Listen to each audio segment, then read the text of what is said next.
Oi, meus amores, tudo bem com vocês? Hoje é a nossa aula de geografia. Hoje nós vamos fazer uma revisão sobre um assunto que nós já estudamos, que é sobre a vegetação. Então presta bastante atenção, porque eu quero ver se vocês estão afiados mesmo no assunto, tá bom? Como referência aí no livro de geografia, as páginas 65 até 75.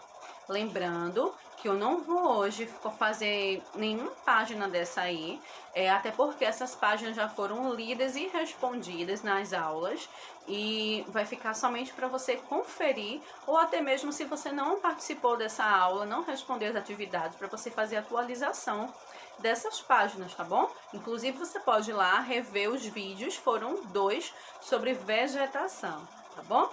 No mais, acompanha por aqui, tá bom? Gente, eu vou falar as características da vegetação e você vai tentar imaginar de qual tipo de vegetação eu estou falando. Vou dizer os nomes do que nós estamos estudando, tá bom? Estamos estudando sobre o cerrado, sobre a caatinga, sobre a floresta, sobre o manguezal, sobre a vegetação litorânea, sobre o campo. Pronto, são esses daí. Então, vamos ver quais desses aí correspondem às características que eu vou falar agora, tá bom? Lembrando que a vegetação é um conjunto de plantas de uma região e que ele é muito característico do lugar, porque ele vai depender muito do relevo, do clima. A aparência dessa vegetação vai depender muito disso, e nós vamos rever isso agora, tá bom? Então, o primeiro tipo que eu quero falar para vocês, as características são árvores altas, juntas umas das outras. Vegetação verde devido à quantidade de chuva o ano todo. E tem uma grande diversidade de flora e de fauna também. Tem muitas espécies de tipos de plantas e de animais também. E aí? Consegue deduzir qual será? Será caatinga? Será manguezal? Ou será que é floresta? Se você falou aí que é floresta, tá certíssimo. Olha que imagem linda, gente. Essa floresta, ela é úmida. Porque é úmida, porque tem muita chuva, porque os raios solares eles não atingem aí esse solo com tanta intensidade. Por isso tantas plantinhas, porque as árvores são juntas umas das outras, então protege bastante aí o solo da floresta, que é bastante fértil. Tem uma grande quantidade aí de animais, inclusive vários cientistas e pesquisadores de outros países também vêm muito à nossa floresta para fazer pesquisas, e lembrando que muitos medicamentos, muitas coisas já foram descobertas aí na floresta brasileira, tá bom? Outro tipo de vegetação é justamente as árvores baixas, ao contrário dessa daí da floresta. Os galhos são retorcidos, as plantinhas, tem plantinhas rasteiras, plantinha rasteira é grama, é capim, e são bem afastadas as árvores umas das outras. No verão o clima é quente e é chuvoso, é bem úmido, né? E no inverno é frio e é seco. Que tipo de vegetação será essa aí?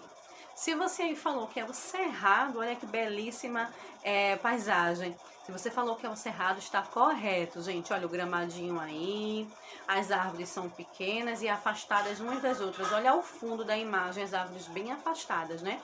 É o nosso cerrado brasileiro, belíssimo. Próximo tipo de vegetação. Vegetação rasteira também, tá? Graminhas, capim. Tem a presença de coqueiros, olha, isso faz toda a diferença, tá bom? Porque eu associo logo, falando nos coqueiros, eu já imagino aí a imagem belíssima. Vegetação predominante nas regiões norte e nordeste. Então vamos lá. Vegetação litorânea, se você disse que é essa, então está correto. Olha aí, gente, tem coqueiro, vegetação de graminha, as árvores são baixinhas aí, que é o nosso litoral, é onde o Oceano Atlântico atinge aí a costa brasileira, chamado de litoral. Agora, outro tipo bastante conhecido, olha que característica diferente que tem esse. Plantas adaptadas ao clima quente e seco, árvores de pequeno porte e com espinhos. As espécies típicas são a palma e o mandacaru, vegetação típica do Nordeste. Nossa, aqui uma imagem que nós já estamos com mais nós vemos com mais frequência, não é? Gente, olha ali no comecinho quando eu disse plantas adaptadas ao clima quente e seco. As plantas, as espécies se adaptam ao ambiente. Assim como na floresta as plantas são bem mais verdinhas, chove bastante, nesse tipo de vegetação aí, nesses locais, o clima, como ele é muito mais quente e seco, as chuvas são bem escassas, as plantas se adaptam a esse ambiente. Se você disse aí que a vegetação é a caatinga, então você acertou. Gente, que imagem linda! E essa imagem é nossa, é do Nordeste. Olhem aí os cactos. É uma árvore de pequeno porte, tem espinhos dentro do cacto, tem água armazenada justamente para se adaptar, já na espera de grandes períodos aí sem chuva, não é? Então, clima mais quente e mais seco, a região da Caatinga. Agora tem um outro tipo de vegetação, é bem variada, tem muitas espécies de animais e de plantas diferentes. Nessa região daí também tem a vegetação de campo, tem também plantas do cerrado e tem palmeiras, então é bem diferente. São muitos tipos de plantas diferentes aí. Na época de chuva, os rios transbordam, então fica todo um terreno alagado. Mas quando seca, quando para as chuvas, essas lagoas que se formaram aí são temporárias, elas vão secando também. Se você aí falou que é o Pantanal brasileiro, está correto. Imagem linda, parece que está espelhado, não é? Aí é justamente os terrenos alagados aí refletindo a vegetação e o céu também. Belíssimo Pantanal brasileiro. Agora, esse é bem simples, não é? Olha a explicação dele aí, essa característica. Vegetação rasteira, graminha, capim, bem verdinho, diferente do cerrado, diferente da caatinga, e é bem verdinho. E tem pouquíssimas árvores. Qual será? Dá para imaginar, não é? O gramado bem verdinho e as árvores bem afastadas. Gente, só pode ser campo. O campo, como vocês estão vendo aí, olha, graminha, verdinha, árvores afastadas, é muito usado para pastagem de animais, porque o terreno, ele é mais plano, tem uma planície, então os animais não vão pastar num lugar montanhoso, não é? Então aí é um lugar perfeito para pastagem de animais. Nós temos agora uma outra área, que é a área onde se encontram as águas do rio e do mar. Então a gente já imagina aí que são terrenos alagados, não é? Tem poucas espécies de árvores. Então, se você aí imaginou que é um manguezal, está correto. Mas como assim poucas espécies de árvores, se é tão verde? Gente, ele não disse aí que são poucas árvores, disse que são poucas espécies. Então, são espécies bem repetidas de árvores, mas são são árvores por toda a margem também. Olha aí o encontro da água doce com a água salgada. E é um berço de várias espécies de animais, inclusive caranguejo, siri. Gente, lembra que eu falei sobre essas árvores aí? Porque é o seguinte, como é o encontro da água salgada com a água doce, não é? Que é a água do rio com a água do mar, tem uma quantidade de sal aí nessa água. Então as plantas, por já se adaptar ao meio ambiente, as raízes, elas são assim mesmo, elas são um pouco acima da água, justamente pela quantidade de sal que tem na água, para que as raízes possam respirar também, não é? Nós temos aí, falamos aí sobre a vegetação brasileira, sobre os tipos de vegetação que nós temos e algumas características dela, não é? Então, espero que você aí tenha relembrado esse assunto. Agora, vamos relembrar um pouquinho o que nós falamos sobre a vegetação, as utilidades da vegetação. Lembrando que, primeiramente, minha gente, a vegetação ela serve para embelezar o nosso planeta inteiro. É belíssimo ver tantas regiões com a vegetação tão diferenciada, com tipos de animais que são adaptados a esses lugares tão diferentes, com clima e relevo bem diferente, embeleza o nosso lugar. Lembrando também que a vegetação, ela traz o ar puro para o meio ambiente, não é? Já que nós precisamos das plantas para sobreviver. Como assim precisamos da planta para sobreviver? Nós inspiramos, olha, entra aqui pelo nosso nariz, entra o oxigênio. E esse oxigênio vai para aqui, olha, para os nossos pulmões, ele percorre todo o nosso corpo através do sangue, não é isso? E depois, quando nós respiramos, sai da gente um gás chamado gás carbônico. E com as plantas é justamente ao contrário. Vocês já devem ter visto aí nas aulas de ciências, ou estão vendo agora, ou vão ver ainda esse ano, que as plantas elas respiram justamente os gases ao contrário da gente.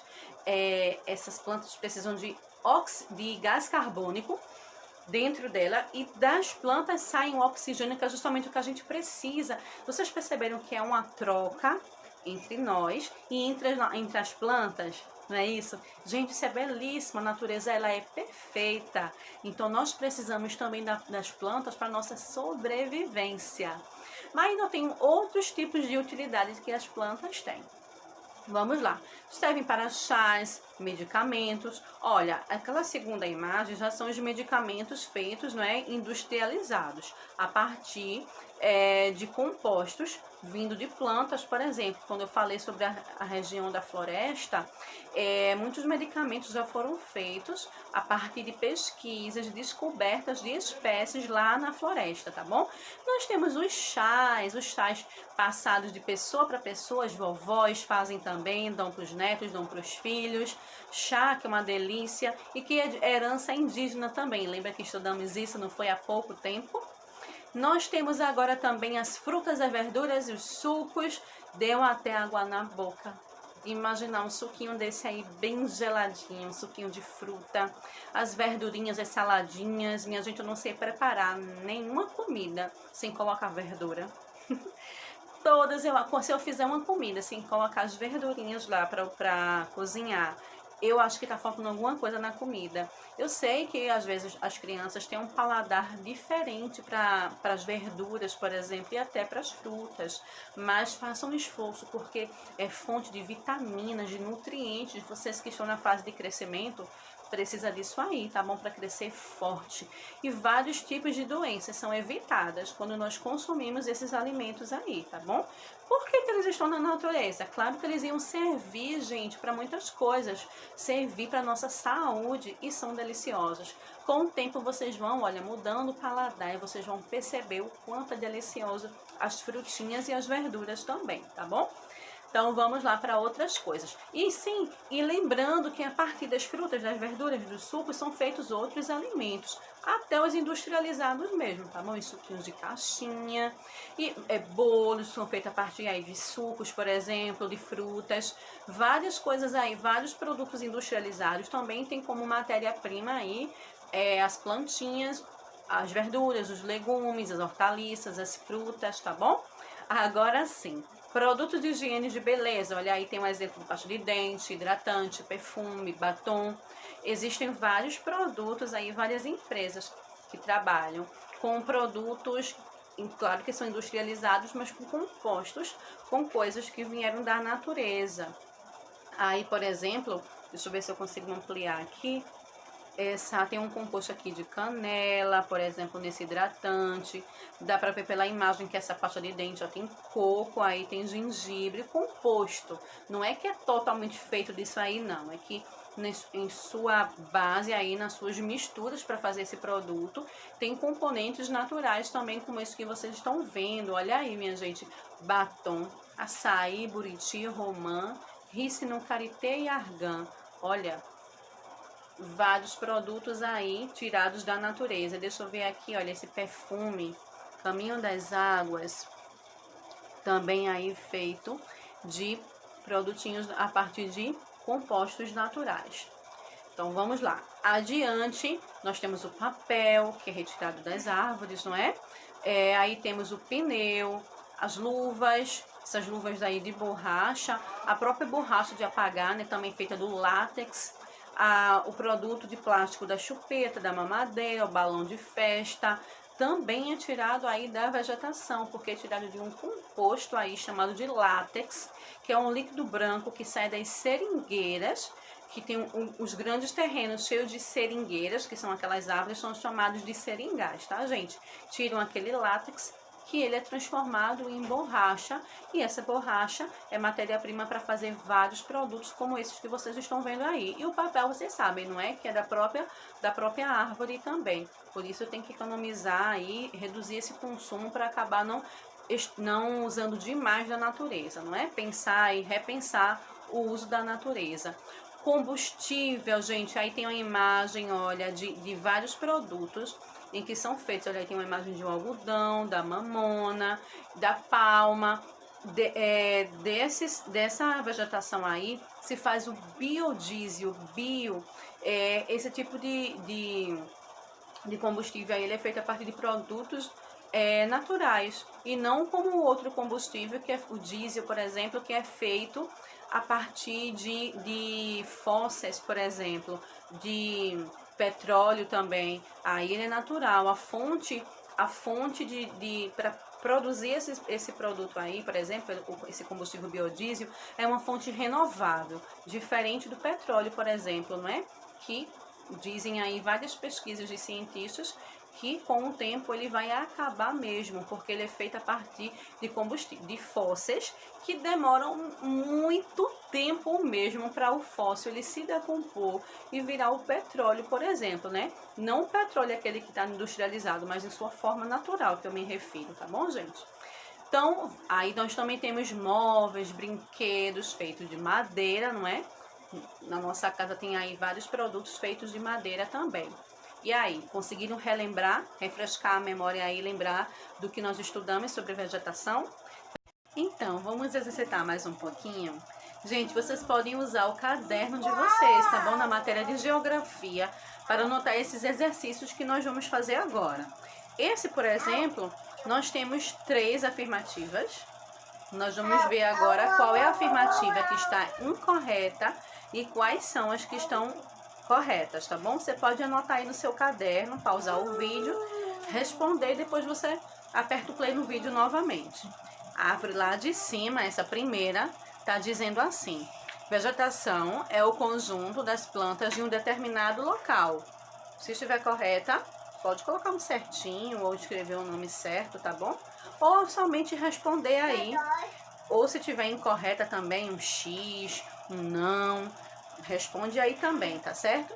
Depois de baixo nós temos: a vegetação brasileira apresenta uma pequena variedade de espécies. Se tiver correto, como eu falei, bota um certinho, coloca assim, coloca o nome correto, certo? Qualquer coisa que sinalize. E os vegetais, a árvore ao lado, precisam da água, da luz, do calor do sol para se desenvolver. A mesma coisa, correta ou não correta, sinaliza aí se você anotou no seu caderno. Se você não anotou no seu caderno e você optou por simplesmente responder oralmente, tá bom, tá certo, tá ótimo. Então vamos lá. Vamos ver a correção e discutir sobre a resposta, tá bom? A vegetação brasileira apresenta uma pequena variedade de espécies. Está errado, gente. Não é pequena, muito pelo contrário, é uma enorme, uma imensa variedade de espécies que nós temos na nossa flora e na nossa fauna. Toda essa vegetação que nós acabamos de ver, existem várias espécies de plantas e de animais bem diferenciados que enriquecem a nossa flora e fauna brasileira. Agora vamos ver a outra lá de cima. Está correto, gente. A vegetação é o conjunto das plantas de um determinado local. A vegetação pode variar os tipos de animais que vivem lá no seu habitat. Pode também variar o tipo de planta. Isso por quê? Porque vai depender do clima da região, vai depender dessa localização, do relevo, tá bom? E agora a última, que é essa ao lado, está correta também. Os vegetais precisam da água, da luz e do calor do sol para se desenvolver. Tanto as plantinhas que são cultivadas em casa, quanto as plantas nativas do lugar, quanto até mesmo as plantas da agricultura. Todas elas precisam do calor, da luz e da água para também se desenvolverem. Então, se você respondeu assim, oralmente ou escrevendo, está correto, tá bom? Vamos lá passar adiante. A mesma coisa, você pode pausar o vídeo, anotar isso que está aí, depois você vai lá e responde, tá bom? Ou então você responde agora oralmente. E aí diz assim, que algumas plantas nascem sem a ajuda do homem. Isso é possível por causa de quê? Como assim sem ajuda? Na agricultura, por exemplo, o profissional da agricultura, o agricultor, por exemplo, ele não prepara todo o terreno, planta, cuida, isso é a ajuda do homem, não é isso? Para depois ele colher, do homem que diz aí, está se referindo ao ser humano, não é? Mas existem as plantas que elas nascem sem a ajuda de ninguém, sem que ninguém vá lá e plante. Por que será? Como é que isso é possível? Nós temos aí 4 opções. A primeira diz, por causa da ação da chuva. Será mesmo que a chuva influencia no desenvolvimento de uma planta, por exemplo, sem que ninguém vá lá cuidar? A outra opção é dos animais que carregam as sementes. Os animais carregam as sementes e por causa disso tem plantas que nascem sem a ajuda de ninguém. Será? Depois da terra, que é sempre regada por alguém.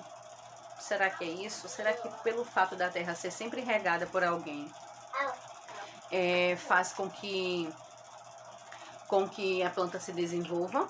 E depois da ação do vento. Será que o vento tem a ver mesmo com as plantas, com as plantações? Você pode, como eu falei, pausar o vídeo, anotar isso, responder, depois aperta o play novamente para ver a correção, tá bom? Então vamos lá, vamos frase por frase para ver aí qual está correta. Olha, a ação da chuva está correto, gente. Por exemplo, a ação da chuva, quando chove, ela acaba carregando as sementinhas. E essas sementinhas que vão pelo caminho, sendo levadas pela água, ali mesmo na terra, elas podem brotar sim. Dos animais que carregam as sementes. Tá correto também. Os animais que podem ser através da polinização, das abelhinhas, por exemplo. Vários animais, eles, principalmente os insetos, não é? Eles carregam porque não é, vamos dizer que como a palavra tá entre aspas, não é? Não é que eles carregam, talvez intencionalmente, não é? Mas, por exemplo, grudadinho em um inseto, em algum momento aquilo vai se desprender dele e vai entrar na terra e vai crescer, vai germinar aquela semente. E por aí vai, né? Está correto, tá bom? Depois da terra que é sempre regada por alguém. Não. Já pensou alguém regando a floresta? Precisa que alguém vai regar a floresta, por exemplo? Não. A própria ação da chuva traz a rega para as plantas, não é? Da ação do vento. Pode sim. Pode, através do vento, as sementes, por exemplo, elas se deslocarem de um lugar para o outro. E aí elas vão encontrar um solo fértil e dali vão germinar. Então, da ação do vento está correto também, tá bom, gente? Agora, esse exercício que eu vou passar é para vocês fazerem em casa, tá bom? Portanto, prepara aí o caderno de vocês, para que vocês possam anotar aí esse exercício, matéria de geografia. Pesquise em qual região do nosso país predomina a vegetação. Letra A, floresta. Letra B, cerrado. Letra C, litorânea. Letra D, caatinga. Letra E, pantanal. Letra F, campo. E letra G, manguezal. Gente, vejam só, vocês vão pesquisar onde é que sobre gente, fugiu. Vocês vão pesquisar aí nos livros, pode ser no próprio livro de vocês, pode ser na internet, por exemplo. Vocês vão pesquisar o tipo de vegetação que está em cada região do nosso país. Nós não aprendemos que são 5 regiões, não é isso? Norte, Nordeste, Sul, Sudeste e Centro-Oeste, não é isso? Então, vocês vão pesquisar aí em quais desses locais, em quais regiões predominam essas vegetações que estão aí. Por exemplo, floresta. Será que predomina na região norte, sul, sudeste, centro-oeste ou nordeste? Pesquisem aí, digam, coloca ao lado. Ao lado de cada tipo de vegetação desses, vocês vão escrever o nome da região, se é norte, nordeste, sul, sudeste ou sul. Pode existir aí uma mesma vegetação estar presente em mais de uma região. Não tem problema nenhum, tá bom, gente? Consultem aí, inclusive, no livro de vocês, entre aquelas páginas que eu falei, que foi de 65 a 75, tem um mapa lá também mostrando que na hora da aula eu chamei a atenção para isso, tá? Aquele mapa ele está mostrando a vegetação, onde nós encontramos esse tipo de vegetação no nosso país, certo? Então, vocês podem anotar isso, fazer essa pesquisa aí no livro de você, no caderno, aliás, anota no caderno, pesquisa no livro, pesquisa na internet, pesquisa onde você achar melhor. Você pode aí fazer um estudo colando figuras. Gente, é bom avisar o seguinte, que na aula ao vivo aqui, esteja com esse caderno preparado, tá bom? Escrito, respondido, com o seu livro também. Porque nós sempre vamos estar precisando desse material para a gente poder consultar na aula, tá bom? E na aula ao vivo, anotem qualquer dúvida que vocês têm. E na hora da aula, você pode ler a dúvida lá. Eu tô dizendo anote no sentido de você não esquecer, tá bom? Então anota lá, porque na próxima aula, que é a aula ao vivo, a gente vai conversar, vamos tirar as dúvidas sobre isso, tá bom? Porque não podemos ficar com dúvida no assunto. A gente precisa sempre tirar todas as dúvidas, entender o assunto rapidinho para poder a gente seguir em frente aí com o estudo, tá bom, pessoal? Então espero que na aula de hoje vocês tenham aprendido, tenham lembrado ainda mais as coisas que nós estudamos. Possa consultar o livro de vocês, possa pesquisar. Quando vocês forem usar a internet, por exemplo, sei que é muito legal jogar, escutar música, assistir vídeo, mas também usem a internet para estudar. Vejam que agora mesmo a internet está sendo um aliado nosso, não é? Nessa questão aí dos nossos estudos. Mas no momento em que você estiver estudando para responder as atividades, para fazer um trabalho, fazer uma pesquisa, use a internet também com essa finalidade, porque também tem muita coisa boa, tem muito material interessante para vocês, tá bom? Para mim também. Então, atualize o livro caso esteja precisando. Faça as atividades de hoje no seu caderno. Na próxima aula, material todo certinho para a gente poder fazer, o que a gente precisa, tá bom, gente? Bom, pessoal, como vocês estão vendo aqui, por hoje é só. Até a próxima aula. Aproveitem o dia de vocês, estudem, descansem, brinquem, aproveitem da melhor maneira possível, tá bom, meus amores? Um beijo da tia Angélica e até a próxima aula.